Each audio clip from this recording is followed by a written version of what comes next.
Friends, स्वागत है आपका power to speak in channel पे। आज मैं बात करने वाला हूँ स्मॉल कैप फंड्स हाउसेस के बारे में।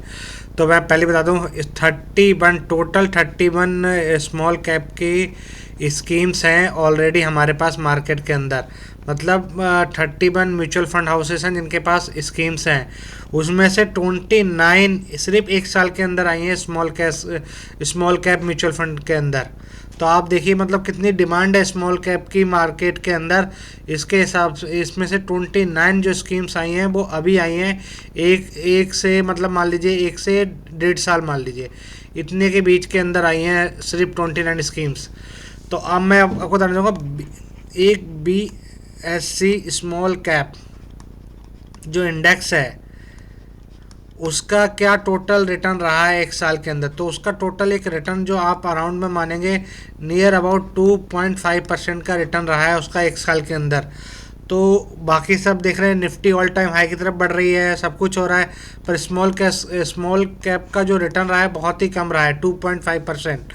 उसमें भी जो 31 स्कीम्स है ना, इन्होंने इनमें से कुछ स्कीम्स हैं जिन्होंने 0.56% टू 12% का रिटर्न दिया है। तो बहुत ही अच्छा रिटर्न दिया है कुछ म्यूचुअल फंड हाउसेस ने। तो हम उस पर बात करने वाले हैं कि कौन कौन से फंड्स हैं म्यूचुअल फंड के जिन्होंने इतना अच्छा रिटर्न दिया है, 12% तक का रिटर्न दिया है। और उसके बाद हम बात करने इसमें जिन्होंने परफॉर्म किया है ना, 29 मान लीजिए टोटल आप मान के चलिए 31 स्कीम्स हैं हमारे पास। तो उनमें से 18 स्कीम्स ने ही सिर्फ परफॉर्म करके दिया है हमें एक साल के अंदर। वो भी किससे अच्छा परफॉर्म करके दिया है हमें, उन्होंने परफॉर्म करके दिया है BSE स्मॉल कैप इंडेक्स के हिसाब से काफ़ी अच्छा परफॉर्म करके दिया है।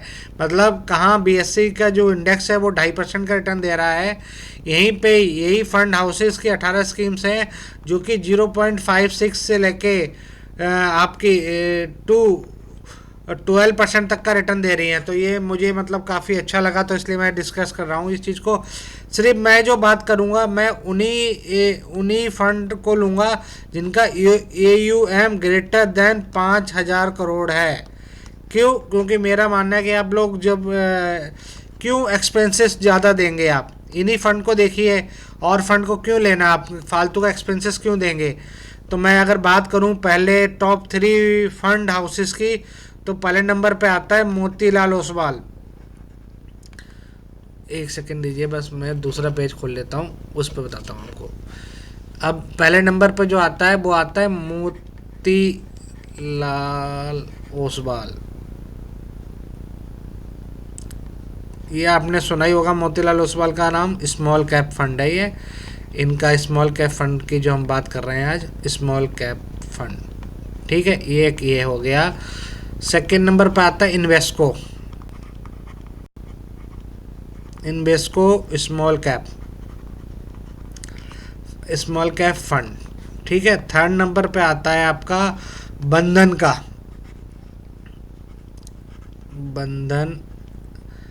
Mutual fund small cap. ये 3 फंड्स हैं जिन्होंने लास्ट ईयर हमें अच्छा परफॉर्म करके दिया है। अगर मैं बात करूं इन मोतीलाल ओसवाल के फंड मैनेजर कौन हैं, तो इनके फंड मैनेजर हैं अजय सर इनके अजय खंडेलवाल हैं। तो अजय सर हैं जो मैनेज करते हैं।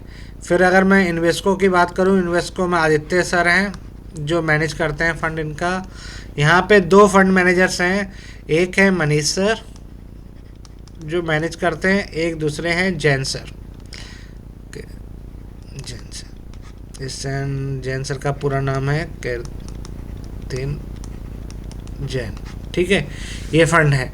अब मैं इसकी और बात कर लूँ, इसके डीप में और चला जाऊँ इस फंड हाउसेस के डीप में, तो मैं आपको बताऊँगा ये जितने भी तीनों फंड है ना, इन तीनों ने हेल्थ केयर में रुपए लगा रखा है। मतलब इनका मोटा मतलब बहुत सारा जो फंड का जो रुपए है ना वो हेल्थ केयर में लगा हुआ है, हेल्थ केयर सेक्टर में।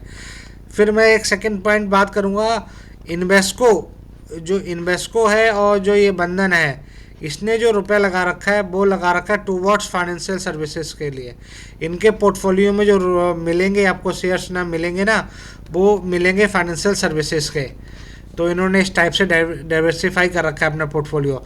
अगर मैं बात करूं मोतीलाल ओसवाल की, मोतीलाल ओसवाल के स्मॉल कैप में आपको क्या मिलेगा, सबसे ज़्यादा इन्होंने क्या बाइंग कर रखी है, तो इन्होंने कर रखी है इलेक्ट्रिकल इक्विपमेंट्स की बाइंग कर रखी है, इन्होंने इक्विपमेंट्स की बाइंग कर रखी है।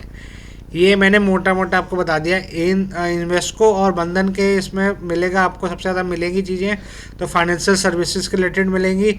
मोतीलाल ओसवाल में ये इलेक्ट्रॉनिक इक्विपमेंट्स इन्होंने बाय कर रखे हैं। फिर मैं एक बताऊँ इस, अब देखिए मोतीलाल ओसवाल और इन्वेस्को का जो पोर्टफोलियो है, जो स्टॉक्स का है, वो नियर अबाउट 65 to 75 स्टॉक्स का है। इतने स्टॉक्स हैं इनके पोर्टफोलियो में। पर अगर मैं बात करूं बंधन की, तो बंधन के पास है 237 स्टॉक्स, नियर अबाउट बता रहा हूँ, मतलब एक दो ज़्यादा भी हो सकता है भाई, गिनने में थोड़ी गलती हो सकती है मेरे से, हैं। तो ये इतने स्टॉक्स हैं। क्यों?